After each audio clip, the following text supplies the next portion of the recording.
예, 보이면 믿는 게 쉬울까라는 제목으로 하나님 말씀 증거하도록 하겠습니다. 예수님의 제자 가운데 빌립이 아버지를 보여주십시오. 그러면 족하겠습니다. 이렇게 얘기를 합니다. 이 말은 하나님을 보여주십시오. 그러면 확실히 믿겠습니다. 이 말하고 똑같습니다. 어찌 보면은 우리도 같은 질문을 하고 싶고 같은 궁금증이 있다는 것입니다. 하나님만 보여주면은 믿기 쉬울 것 같은데 이런 생각을 합니다. 하나님만 보여주시면은 이렇게 신바람 나게 믿음 생활할 것 같은데 이런 생각을 한다라는 것입니다. 그래서 8절에 보니까 빌립이 그러잖아요. 우리 주의 아버지를 우리에게 보여주옵소서. 그러면 족하겠습니다. 그러나 기적을 보고도 믿지 않는 사람들 되게 많습니다. 제가 아는 사람만 해도요, 기적적으로 죽을 병에서 낫던 사람이 안 믿는 사람도 꽤 돼요. 바로왕이 대표적인 거 아닙니까? 10가지 기적을 맛봤잖아요. 그럼에도 불구하고 강계 입하수 도구 한 캄장, 막 강이 피로 변화되고요. 뭐가 있을까요? 막 하늘이 캄캄해지고요. 장자가 싸그리 첫째 아들 다 죽었어요. 이것도 기적 아니에요? 뭐 띄엄띄엄 첫째 죽고 셋째 죽고 그러면은 뭐 랜덤으로 죽는다 그러지만 장남만 싹 죽어요. 저는 제일 힘들어요. 장남이니까. 장남이 싹 죽어버렸어요.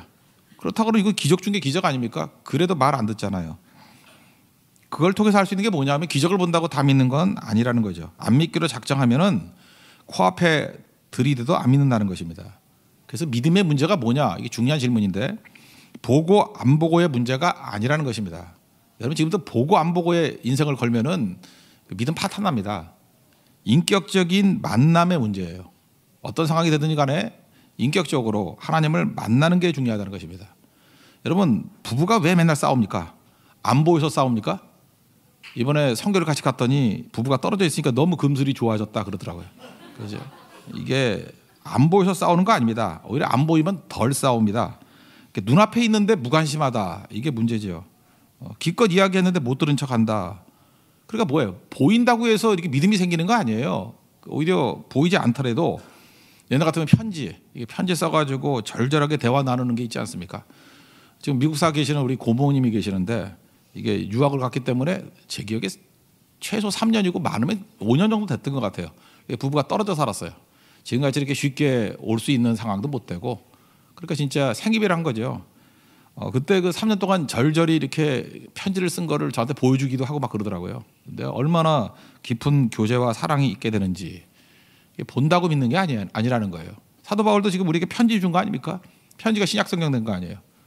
그러니까 우리가 본다고 되는 게 아니라 그 내용을 가지고 인격적인 교감을 나눈다 그러면 그게 글이 되었던 전화가 되었던 메시지가 되었던 깊은 믿음을 가질 수 있다는 것입니다. 그래서 인격적이란 건 뭐냐?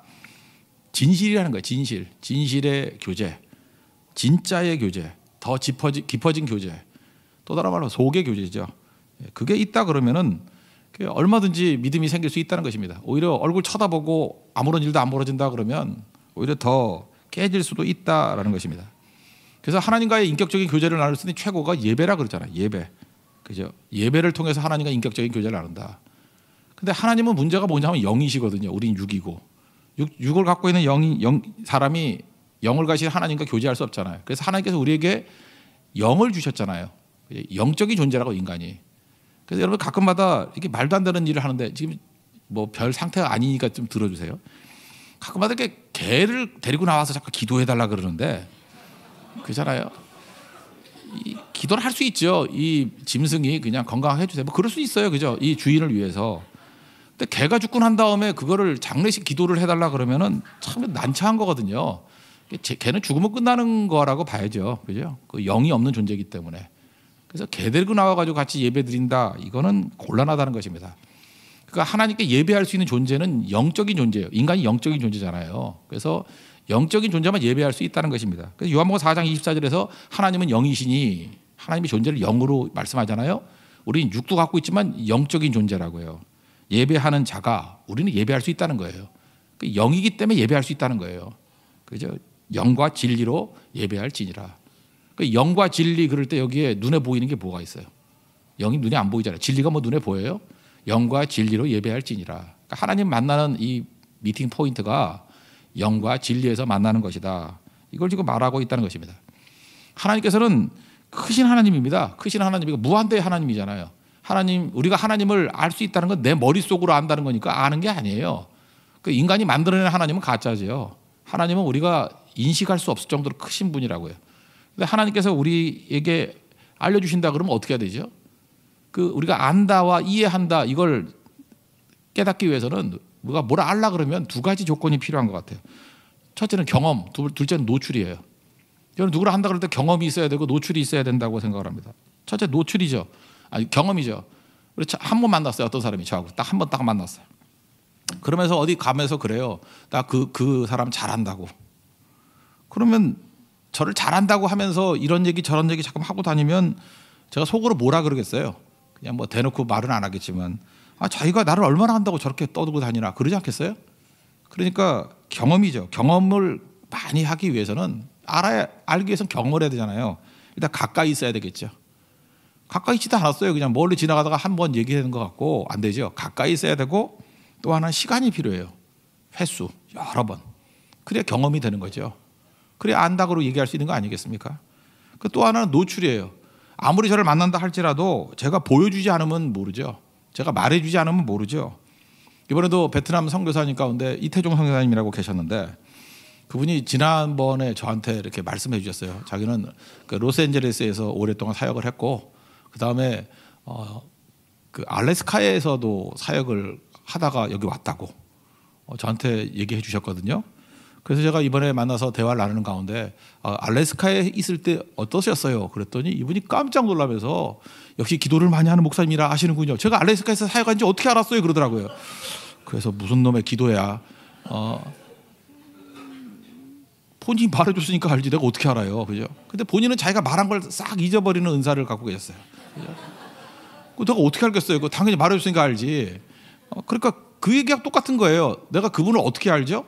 제가 뭐 이렇게 관상 보고 하는 것도 아니고 뭐 기도한다고 하는 것도 아니고 그분이 자기에 대한 내용들을 이렇게 노출해 준 만큼 아는 거예요.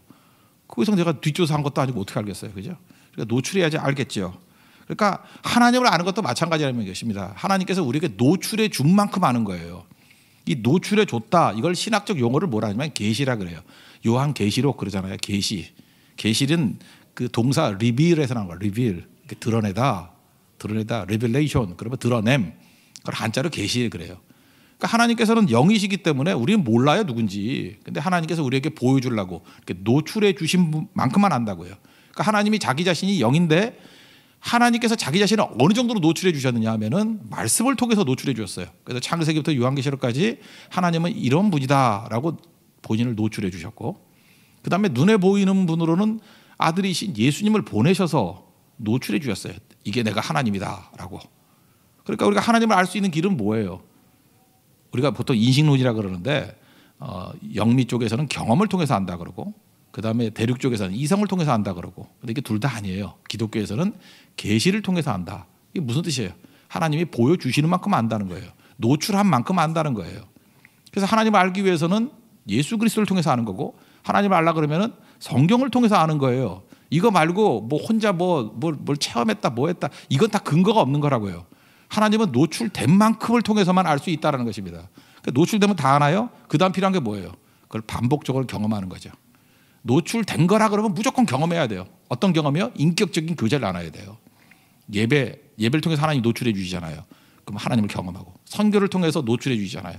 그럼 그 하나님을 깊이 경험하는 거예요. 그래서 오늘 9절에 보니까 하나님 보여주세요 그랬더니 예수님 뭐라고 말씀하세요? 나를 본 자는 아버지를 보았거늘 어찌하여 아버지를 보이라 하느냐. 야, 하나님은 영이신데 보일 리가 없잖아. 그것도 봤다 할지라도 넌 죽어. 그런데 하나님이 아들로서 이렇게 보여주셨는데 나를 봤는데 뭘 또 보여달라 그러니? 내가 보이는 하나님인데, 하나님이 노출해 주신 하나님인데, 그러니까 빌립은 제일 똑똑하다 그러면서도 이걸 잘 이해를 못하는 거죠.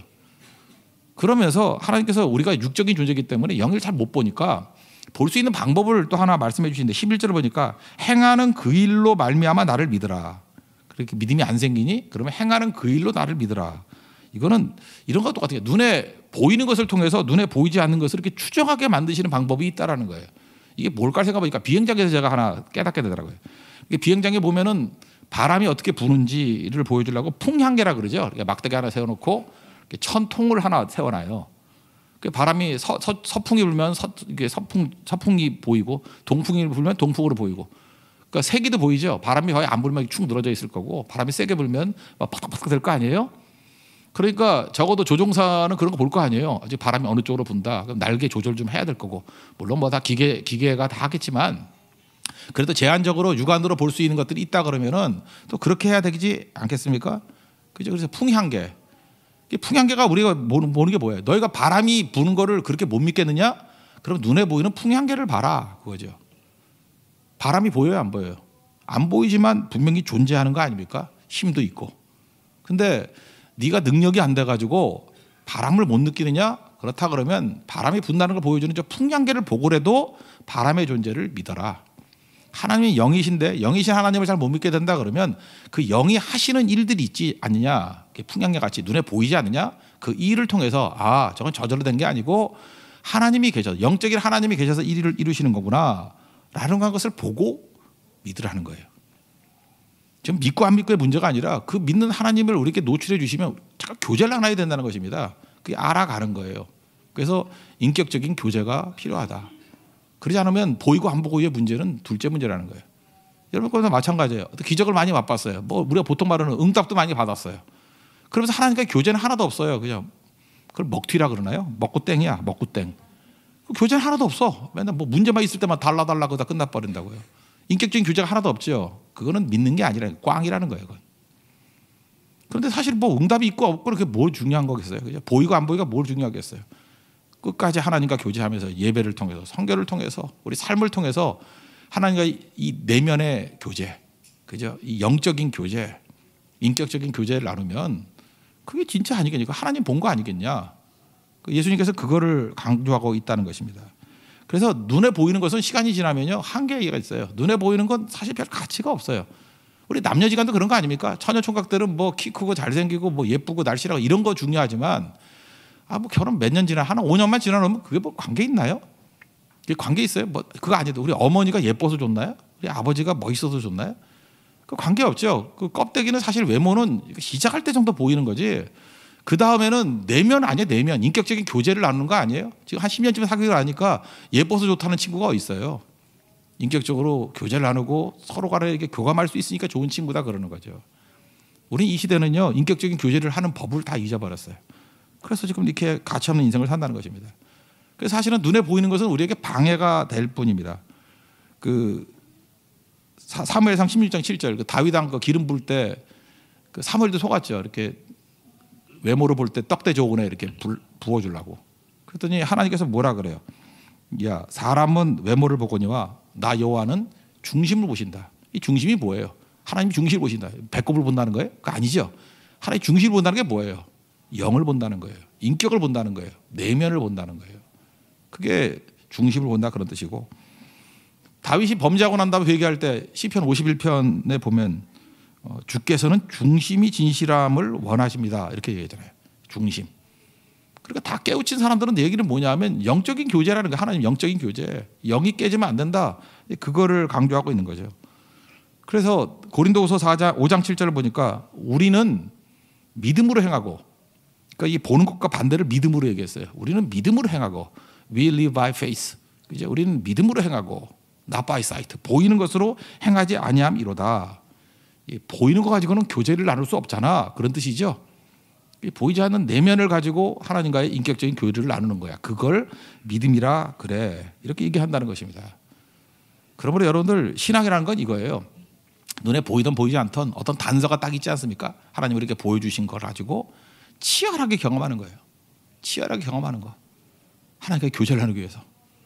어떤 커플들은 그렇잖아요. 그죠? 이렇게 편지 한 통을 막 주고받으면서도 막 깊어지는 사람이 있는 반면에 뭐 캠퍼스 커플이라 그래서 아침, 점심, 저녁 이렇게 하고 한 날 만나고 그것도 또 철치 커플이라 해서 교회에서도 눈꼬리 사납게 아침부터 저녁까지 있으면서도 맨날 먹다 끝내는 인생들 있죠. 오늘 뭐 먹을래 그러고 서로 내용도 모르고 아픔도 모르고 그죠? 속에 비전이 뭔지도 모르고 그게 무슨 교제냐는 거예요. 신앙생활도 그따위로 하는 사람들 있죠. 그냥 교회만 들락날락 하는 신앙. 신앙이란 건 인격적인 교류라는 거예요. 그죠? 이게 하나님께서 노출해 주신 것 얼마나 귀한 거예요. 노출하지 않으면 모르는데 노출한 거에 대해서는 치열하게 경험하라는 거예요. 그래서 교류를 나누는 거. 그게 신앙이라는 것입니다. 이렇게 신앙을 나누다 보면 우리가 깨닫게 되는 게 뭐죠? 그렇게 교류를 나누는 것을 믿음이라 그러는데, 믿게 되면은 하나님의 자녀라는 것을 깨닫게 됩니다. 이거 뭐 다 외우는 거니까. 영접하는 자, 요한복음 1장 12절이에요. 영접하는 자, 꼭 그 이름을 믿는 자들에게는 하나님의 자녀가 되는 권세를 주셨으니. 그러니까 우리 자녀예요. 그래서 오늘도 14장에 보면 예수님께서 하나님을 아버지로 묘사하죠. 2절에 보니까 내 아버지 집에 거할 곳이 많다. 7절도 보니까 나를 알았더라면 내 아버지도 알았을 것이다. 8절도 보니까 그러니까 빌립도 배웠죠. 주여 하나님을 보여달라 그러지 않고 아버지를 우리에게 보여주옵소서. 그러니까 하나님을 아버지로 부르는 건 훈련이 돼 있죠. 하나님 아버지가 됐다. 그러면 우리가 이제 해야 될 일은 뭐죠? 주님과의 교제를 나누고, 이제 아버지와 교제를 나눈 거예요. 이제 이 땅에 존재하는 목적이 무엇이겠습니까? 아버지의 뜻을 이루는 거겠죠. 그러니까 예수님이 시작하신 일을 자녀인 우리를 통해서 완수하기를 원한다는 것입니다. 그러므로 이 땅에서 우리는 어떻게 살아야 돼요? 우리가 맨날 뭐 땅끝까지 노래 부른다고 그게 선발된 사람만 하는 게 아니고요. 남아있는 자녀들의 목적은 사명자로 살아가는 거고, 아들로 살고 딸로 살고 자녀로 살아가는 것입니다. 그러니까 아버지의 뜻을 이루는 자녀, 이게 목적이라는 것입니다. 그래서 12절에 이 말이 이제 이해가 되죠. 이거 뭐 그 적극적인 사고방식 얘기하는 사람도 무조건 된다 그 뜻인데 그게 아니에요. 진실로 진실로 너에게 이르노니 나를 믿는 자는 내가 하는 일을 할 것이고 그보다 더 큰 일도 할 것이다. 그러니까 예수님만큼 한다, 그보다 엄청난 일을 한다. 이걸 뭐 문자 그대로 유치하게 해석하는 분들도 있는데 뭐 그것도 틀린 건 아니라고 생각해요. 예수님이 하는 일을 해요. 더 큰 일도 한다고요. 근데 그 일이 뭐예요? 그 일이 예수님의 가장 큰 일이 뭐였어요? 십자가 지는 일이에요. 십자가 지는 일. 그렇잖아요. 십자가를 지는 걸 통해서 구원받는 거예요. 예수라는 이름의 뜻이 뭔지, 하나님의 구원이라는 뜻인데 이름 자체가 하나님의 구원이에요. 십자가를 지는 걸 통해서 구원하는 일에 너희도 쓰임받기를 원한다. 그래서 내가 너에게 은사, 그래서 우리는 능력이란 말을 잘 안 쓰고 은사란 말을 쓰잖아요. 왜? 목적을 이루기 위해서 사용되는 무기이기 때문에. 그래서 여러분에게 은사를 막 줬잖아요. 여러 가지 은사. 그러면 제대로 된 아들이라 그러면 우리 성경 읽고 맨날 그 아들들 욕만 하지 말고 아버지가 이렇게 능력을 줬으면 아버지의 뜻을 받들어서 아들은 충성해야 되는 거 아니에요? 그죠? 뭐 돈을 맡기거나 뭘 이렇게 종들을 맡겼으면 아버지의 뜻을 따라서 일해야 되는 거 아니에요? 그 아버지의 뜻이 뭔데요? 십자가 지는 거라고요. 근데 우리 많은 사람들은 하나님 앞에서 많은 은사를 받고 난 다음에 하는 일이 뭐냐 하면 십자가 지는 일을 하기보다는 십자가를 피하는 일을 한다는 것입니다.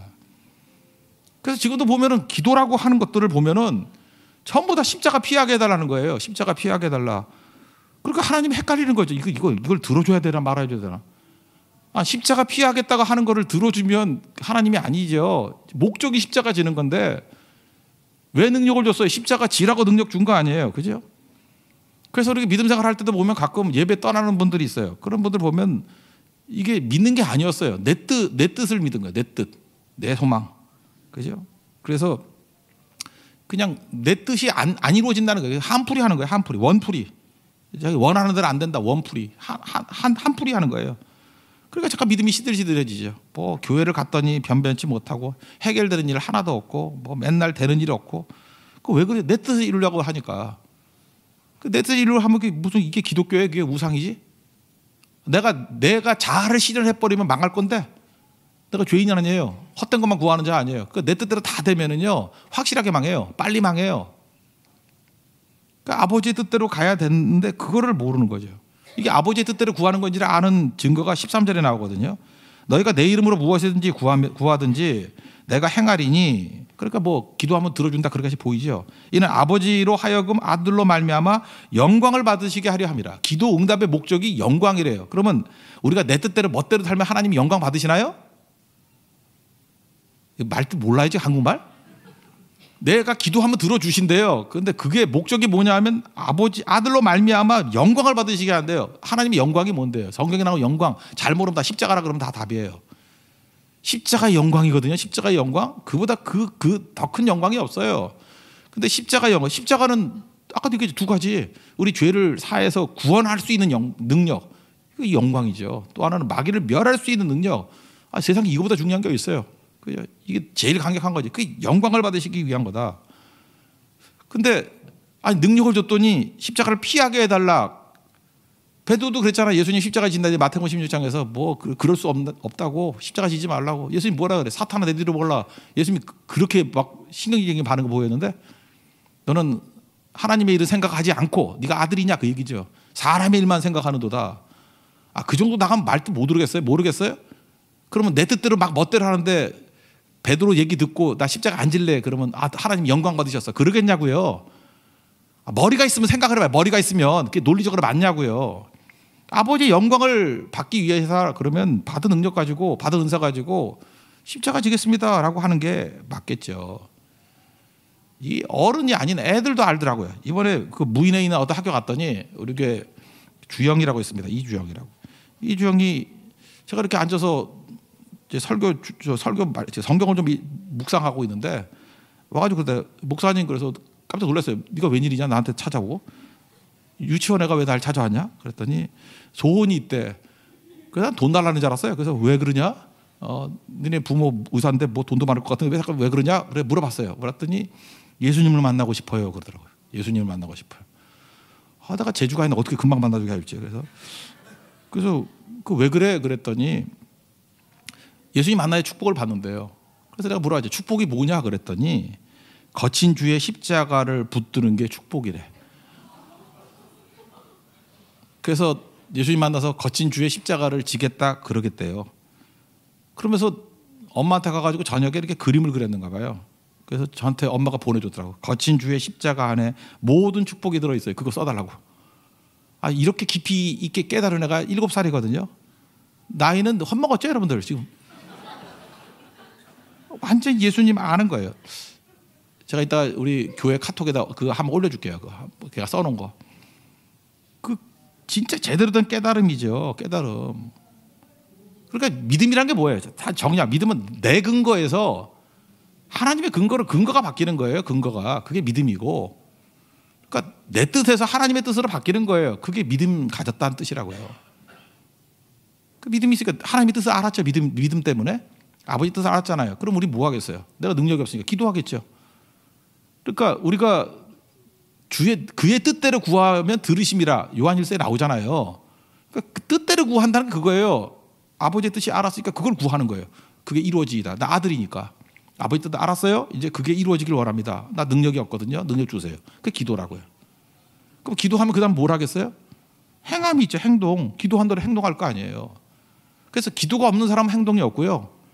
또 어쩌다가 행동이 앞설 수 있죠. 얼떨결에 행동할 수 있잖아요. 행동하는 사람은 현장에서 능력이 없다는 걸 알기 때문에 기도해요. 대표적인 성경한 사람들이 그래요. 기도하다가 뜻을 알았으니까 성경을 갔겠죠. 또 그러지 않은 사람들, 얼떨결에 성경 끌려간 사람이 있거든요. 뭐 어디 외국 간다 그러니까 뭐 얼떨결에 좋아서 얼떨결에 왔더니 할 게 하나도 없는 거야. 뜻은 대충 들어서 알겠는데 거기 현장에서 능력이 없는 거야. 그때 또 다시 무릎 꿇고 기도하기 시작해요. 그래서 반드시 이건 순서대로 되는 건 아니지만 믿음은 반드시 필요해요. 믿음, 기도, 행동 또는 믿음, 행동, 기도. 이게 오락가락 수 있다는 것입니다. 그렇게 하다 보면 무력한 자기지만 자기 자신을 통해서 아버지의 뜻이 이루어지는 것을 느낀다고요. 아하, 하나님께서 항상 나와 함께 하시고 나를 통해서 하나님의 뜻을 이루시는구나. 그때부터 능력에 대한 확신과 자부심이 생겨요. 자부심이. 그래서 신앙인들 가운데 자부심 없다라는 것, 자녀됨, 하나님 아버지의 자녀됨에 자부심이 없다는 것은 사실 가짜일 가능성이 커요. 내가 믿는 자녀다. 하나님 아버지의 자녀다라는 자부심이 있다고요. 어떤 사업하시는 분인데 일본 사람과 이렇게 오랫동안 거래하시는 그런 사업을 하시는 분이에요. 사업을 오래 했는데도 불구하고 협상을 하는데 지루한 협상이래요. 협상이 잘 안 되더래요. 끝까지. 왜냐하면 막바지 어떤 보증하는 문제가 걸렸는데 그 리스크를 좀 줄여야 되는데 그게 잘 안 되더라는 거예요. 그죠? 사람 어떻게 믿어요? 근데 끈끈하게 이렇게 오래 끌다가 그 일본 사장이 그러더라는 거예요. 믿으라 그러더래요. 물론 일본 말로 그러겠지. 믿으라. 그러면서 그 다음 말이 충격적이에요. 나는 정통 일본인이야 그러더래요. 그 말 뜻이 뭔지 알겠더래요. 오랫동안 교제를 했기 때문에. 그 말 속에서 이런 뉘앙스예요. 나는 너희와 다르다 그런 뜻이죠. 나는 정통 일본인이기 때문에 안 속여. 기분 되게 나쁜데 인정하지 않을 수 없더래요. 진짜 그런 부류의 사람 만났을 때 속이는 거 못 봤대요. 그 얘기를 하는 거예요 지금. 나 정통 일본인이냐. 근데 자기 오래 경험을 했잖아요. 진짜 저렇게 말하는 사람 치고 속이는 사람 없더라는 거예요. 실제로 그랬기 때문에. 그래서 사인해가지고 잘 됐다는 얘기예요. 되게 부끄럽죠. 우리는 스스로를 자학해요. 헬조선 이러면서 자학하면서 뼈 아프게 들어야 됩니다. 스스로가 스스로를 옛날 사람들은 엽전이라 그러더지만 지금이 와가지고 또 헬조소지라 그러고 이 더러운 피 언제 끝내려고 그래요? 왜 스스로를 자학을 해요? 우리가 하나님의 백성이야, 크리스찬이야, 이건 처음부터 하는 거 아니에요. 오랜 기간 동안에 그저 희생하고 십자가 지고 살리고 한 다음에 마지막 순간에 한번 쓰는 거예요. 너 나랑 10년 지내봤지? 내가 예수님의 이름으로 말하는 것 중에서 거짓말하는 거 봤어? 그때 한마디 하는 거예요. 나 크리스찬이야. 그럼 그게 힘이 되는 거죠. 이 오랜 경험의 축적이죠. 거기서 믿음이 나오는 거라고요. 처음부터 믿음 좋았던 사람이 누가 있습니까? 뭐 아브라함도 그렇고 모세도 그렇고 다 고만고만했는데 하나님과 영적인 교제, 인격적인 교제를 나누면서 점점 깊어지는 거죠. 믿음이 깊어지고 경험과 노출을 통해서 이게 알아가는 거예요, 하나님을. 그죠? 그러고 난 다음에 하나님의 뜻을 깨닫고 난 다음에 자기가 이렇게 매 순간 이렇게 순종해 갔더니 하나님의 능력으로 그 뜻이 이루어지더라는 거죠. 그게 믿음의 성장입니다. 성장이라기보다 그게 믿음의 삶이에요. 어떤 분이 그런 얘기를 하더라고요. 이렇게 증인에게 있어서 필요한 것이 세 가지라고. 저같이 설교자도 그렇고 증인, 여러분 전도자도 마찬가지겠죠. 빛과 불과 바람이라고. 빛과 불과 바람이라고. 전 빛에 대해서 이렇게 생각을 했어요. 빛이 뭐냐 하면은 정확하게 말씀을 증거해 주는 거예요. 정확한 본문 해석. 사실은 이번 베트남 가가지고 그냥 이렇게 뭐 듣기 좋은 얘기, 뭐 이렇게 마음에 힘을 주는 메시지 그런 거 주로 많이 하잖아요. 뭐 잠깐 본 거니까. 그래서 적어도 제가 말씀을 증거하는 사람들이 신학생들이거든요. 신학생들에게는 어떤 성경적인 개념, 그러니까 어렵게 말하면 신학이죠. 신학적인 개념들을 좀 제대로 증거해야 되겠다. 그래서 제가 준비한 게 네 가지였어요. 은혜가 무엇인가? 사랑이 무엇인가? 믿음이 무엇인가? 환란이 주는 의미가 뭔가? 이걸 이렇게 종합적으로 이렇게 한번 설명을 해주려고 그랬습니다. 사실 설교를 하는 건 자기 뜻을 전하는 게 아니라 위임된 말씀, 맡겨진 말씀을 증거하는 거 아닙니까? 그래서 저는 그랬어요. 이거 분명히 못 알아들 거다. 이게 통역으로 지금 이렇게 한국말로 설교해도 어려울 것 같은 내용들을 통역으로 전달되기가 사실 이렇게 쉬운 게 아니거든요. 어렵다고 생각했는데 제가 기도를 많이 했어요. 하나님, 전하고자 하는 말씀을 다 증거할 테니까 하나님께서 통역을 통해서든 어떻게 되든 이게 전달되기를 원합니다. 저 심지어 그렇게까지 각오했어요. 거부하고 거절하고 못 알아들어도 나중에는 알게 되겠죠 하고 가감없이 증거하기를 원합니다. 이게 불이에요. 이게 빛이에요. 빛. 어둠 가운데 빛을 비추는 거예요. 여러분 어둠이 뭐 받아들인다 안 받아들인다 그거 관계없이요. 우린 빛이에요. 전도도 똑같은 거겠죠. 뭐 반응이 좋고 안 좋고 그거에 관계없이 무례하라는 얘기는 아니에요. 그러나 빛입니다. 빛을 비춰야 돼요. 그리고 또 한 가지는 불이라 그래요. 이 생명의 말씀인데 열정 없이 어떻게 증거할 수 있냐는 거예요. 중요한 거죠. 시시하게 냉랭하게 어떻게 증거해요. 한 번은 우리 그 꾸이라는 자매가 그 통역을 하면서 통역자가 우는 거예요. 그죠? 그 말씀에 감명을 받은 거죠. 본인이 말씀이 자기를 통과하면서 눈물과 함께 증거를 하더라고요. 그게 열정이라고. 열정. 전 존재를 걸고 설교하는 거고. 그 자매는 원래 학교에서는 복음 증거하면 안 되는 거였는데 아마 오늘 저녁 예배 때 간증이 영상으로 나올 거예요. 그 얘기를 하더라고요. 거기서 예수 그리스도의 복음을 증거했다고. 그런 것들이죠. 이게 왜 그래요? 이게 불이기 때문에 불. 마틴 로이드 존스가 그런 얘기를 했습니다. 설교자에게서 중요한 거는 이제 설교니까 논리잖아요. 로직. 근데 반드시 필요한 게 뭐냐면 로직 on fire. 불 붙은 논리가 돼야 된다고. 저는 교회도 그래요. Church on fire. 불 붙은 교회가 돼야 되고요. 여러분의 글도요. 이게 writing on fire. 불 붙은 그 저작이 돼야 되고 여러분 삶도 마찬가지예요. on fire. 어디 불이 붙어 있어야 돼요. 그럼 마지막 세 번째 어떤 일이 뭐냐? 바람이 분다는 거예요. 보이진 않지만 변화가 일어나요. 성령의 새바람이 불기 시작하고 능력의 역사가 나타나기 시작한다는 것입니다. 이게 믿음이에요. 오늘 이 말씀을 통해서 여러분들 헛다리 짚으면서 믿는 척하지 마십시오. 믿음의 가장 기본적인 건 뭐냐면 빌립과 같이 예수님 3년 따라다니고도 모르잖아요. 얼굴 보느냐가 중요한 게 아니고 하나님 영이셔요. 인격적인 교제. 그죠? 예배를 통해서 만나주신다 그랬고 기도를 통해서 만나 주신다 그랬고 선교를 통해서 만나 주신다고 성경은 분명히 약속했거든요. 그것도 구절 얘기해야 돼요. 내가 가서 복음 증거하는 것마다 함께 한다 그랬잖아요. 만나 주신다는 뜻이고 내 이름을 구하면 두세 사람이 내 이름으로 구하는 곳에 내가 오겠다. 만나 주신다는 뜻이고 뭐 요한복음 4장에서야 예배할 때 만나 주신다. 예배한 자 찾는다 그랬잖아요. 그러니까 우리 교회 강조하는 세 가지 예배, 기도, 선교 이건 하나님과 교제하는 기간이에요. 교제하는 중요한 메시지라고요.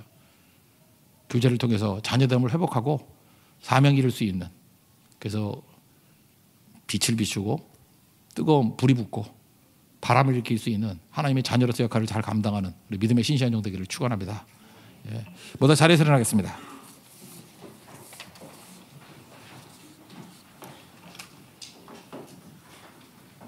이 땅의 돈가서 남가북 찬양하겠습니다. 오늘 우리 아이 때문에 그 찬양하죠. 거친 주의 십자가 찬양합시다. 우리 주영이 좋아하는 노래.